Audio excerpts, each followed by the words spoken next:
Munchkins and viewers alike, it's me Munchie, and today I am introducing to you little Chomps here. Chomps was a surrender rescue where I actually found an ad thanks to a rehoming group that somebody forwarded. It was a courtesy post. I clicked on it, I noticed this hamster was in need of a home. They were listed as free, and I want to share with you their story today. For those of you who are new here, just want to give a little shout out. I run a rescue and foster home for small animals such as hamsters, gerbils, and mice. So what I'm talking about today is all a part of my rescue and my mission to rescue, rehabilitate, and then rehome. So this is no way a personal video of me rescuing a pet animal. I will let you know in the future if I do have a pet that I am personally adopting. However, my mission is to rescue and rehome as many as I can help and educate people on proper hamster husbandry as well as gerbils and mice. Although I just want to say now, gerbils in this area are the hardest to come by, and mice in this area nobody really keeps as pets. I have one mouse right now, Periwinkle, still trying to find a home, still trying to find a nice person that isn't going to not provide, if you know what I mean.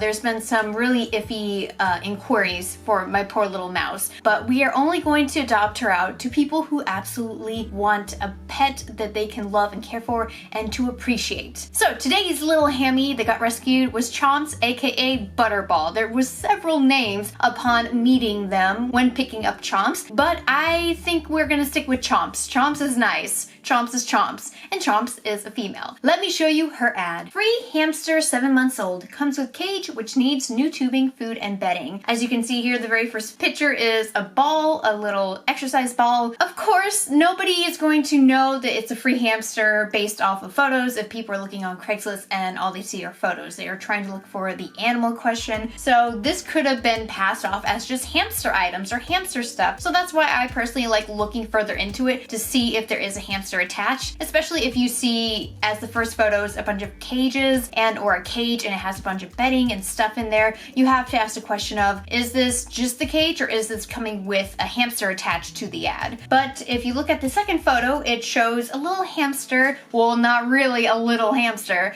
a big hamster actually, poking its head out and trying to say hi to the one taking the photo. And the third photo, like the second photo, you can tell is horrible. This is the very first rescue I have done where I have advocated against tiny tail enclosures, and here we are, ladies and gentlemen, here we are having a tiny tails race car cage right next to me. It is broken. It is broken. The hamster escaped from it. Oh my good gracious. So I just wanted to talk to you about that first, and then at the end I want to share with you a little bit more about Chomps. But I do like telling the rescue story just because to me it's always fun and interesting to interact with these people. I really wish you guys could come with me, but you can't, so you learn it from me, and this family was very nice. But unfortunately, as you can see in this picture, the tubing is damaged. Something's wrong with it. They got tape on it. That's not a good sign. So at first I only inquired about this hamster to see if somebody had already stepped in or if the hamster's still available. The hamster was still available, however somebody already called dibs, so she said she would give her to me if that person falls through,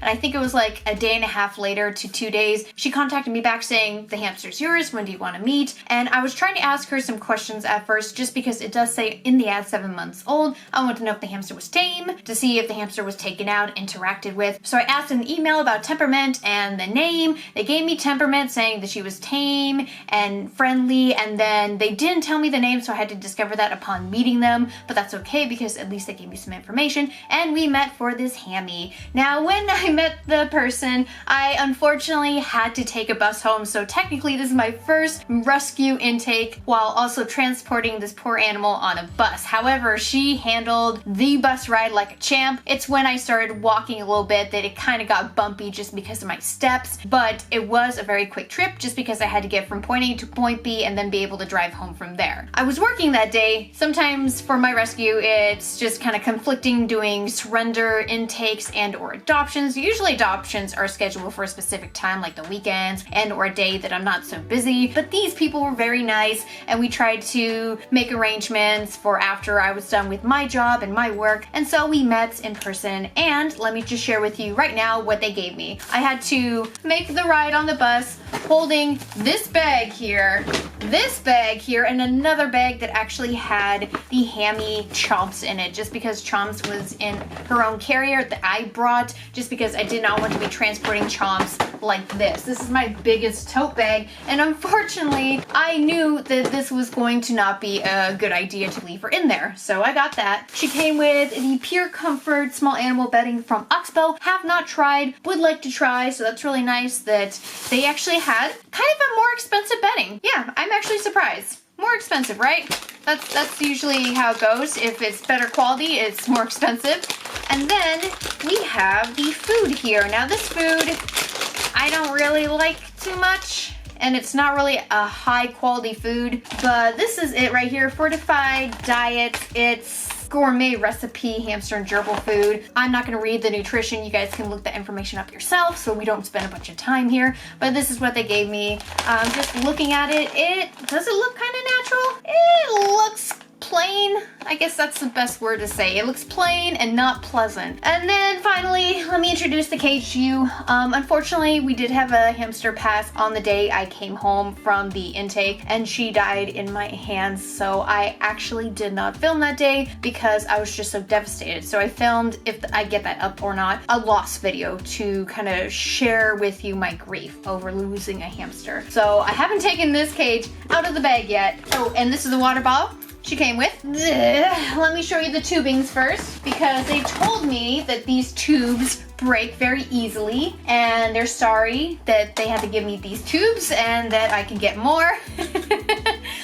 I played it very casual, guys. I did explain that I had hamsters, but I did not explain that I rescue them. So just letting you guys know, sometimes I explain that I am a rescue and I would intake them, and other times I don't, because in the past, from experience, people have been kind of shunned away by that because they're like, oh, well, we don't want this going to a rescue. We want this going to somebody who will care for it. But at the same time, it's like a lot of the times you notice people don't actually care for the animal.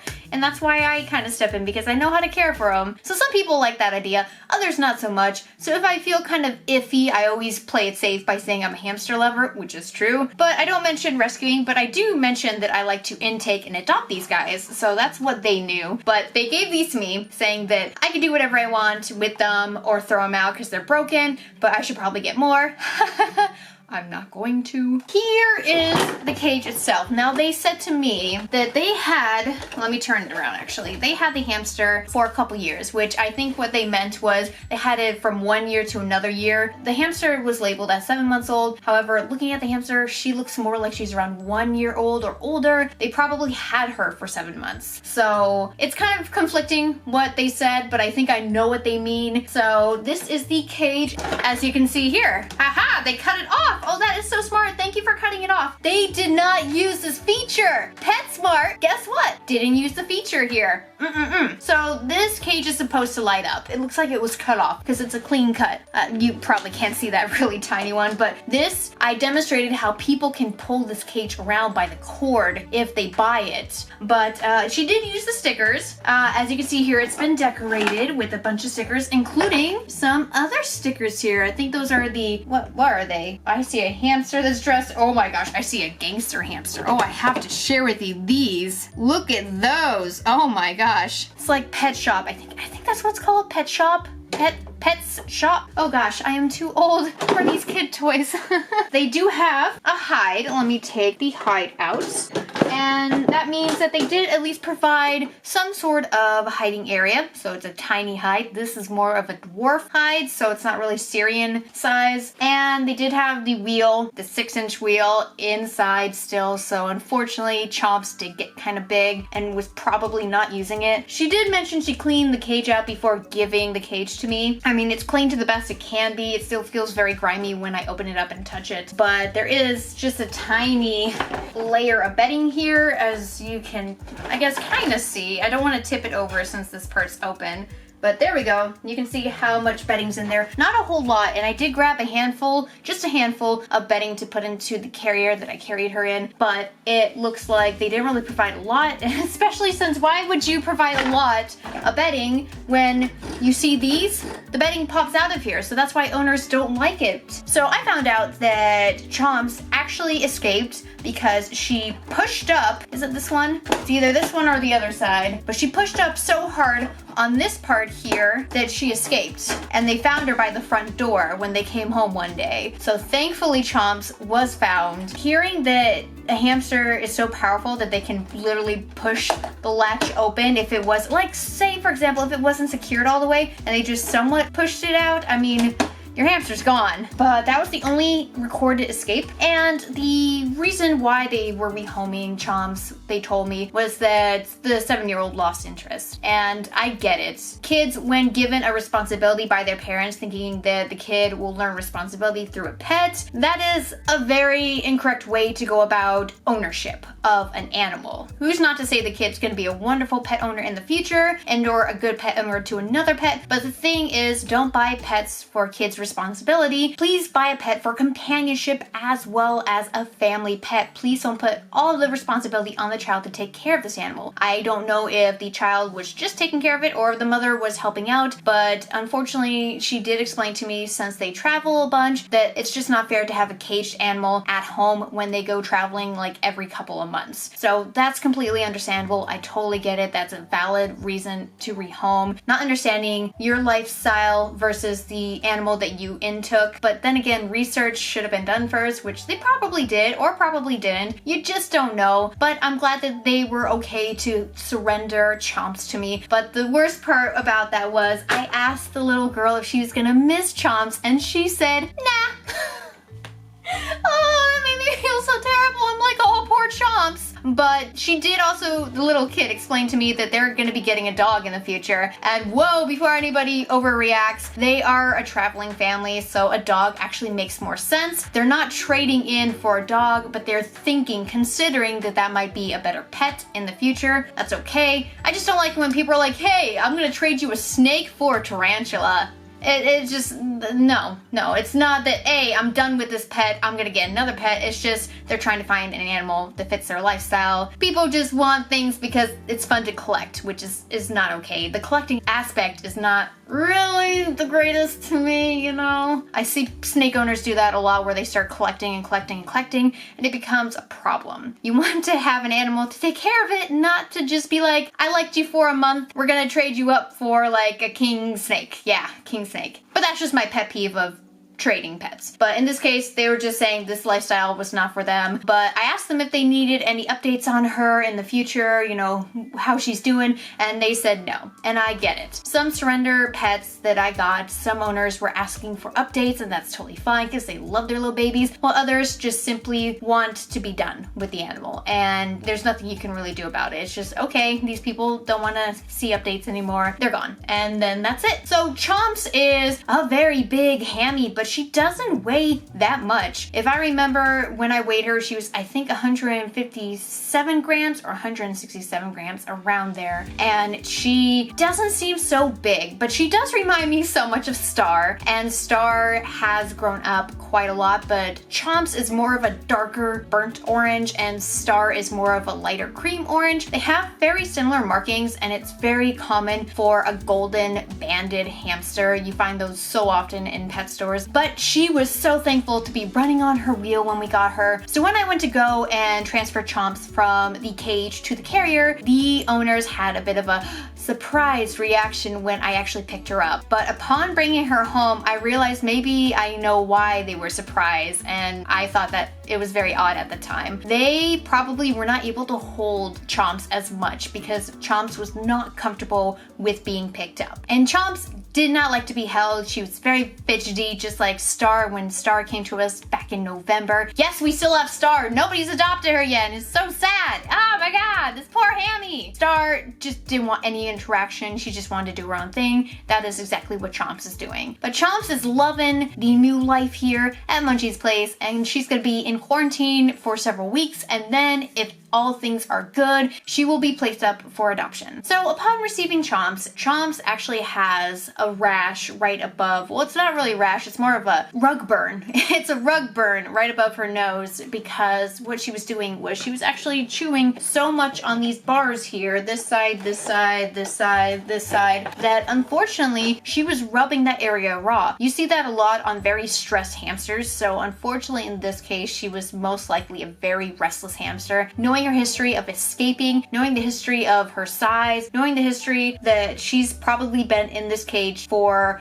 about almost a year, because Tiny Tails released exactly a year ago. I swear it was around July or August, or even June or May that Tiny Tails was released, and I found out via Pickles as well as some other munchkins that were saying, hey, did you see this new Tiny Tails line at PetSmart? But they haven't had this cage for that long, but she most likely was in this cage her entire 7 months with them, which is unfortunate. So she was very restless, and she's a female Syrian hamster. So that means that she goes into heat every 4 to 6 days up until a year old and or older, because I've had some hamsters that even after a year old, they're still in heat. Having something that travels 5 to 10 miles a night in the wild be trapped in something like this and be in our care domestically is quite torturous if you think about it. But we are trying our hardest to educate and encourage owners out there to look into bigger enclosures if you are going to take responsibility of a hamster or gerbil or mouse. So we're actually going to see in several weeks from now if her hair does grow back there. Otherwise, it will just be a scar where we will let our future adopters know, whoever's adopting Chomps, that this is this way because this is how she came and her backstory. Itty bitty last part, just to make a note of what I do with these types of cages. If they're in good condition,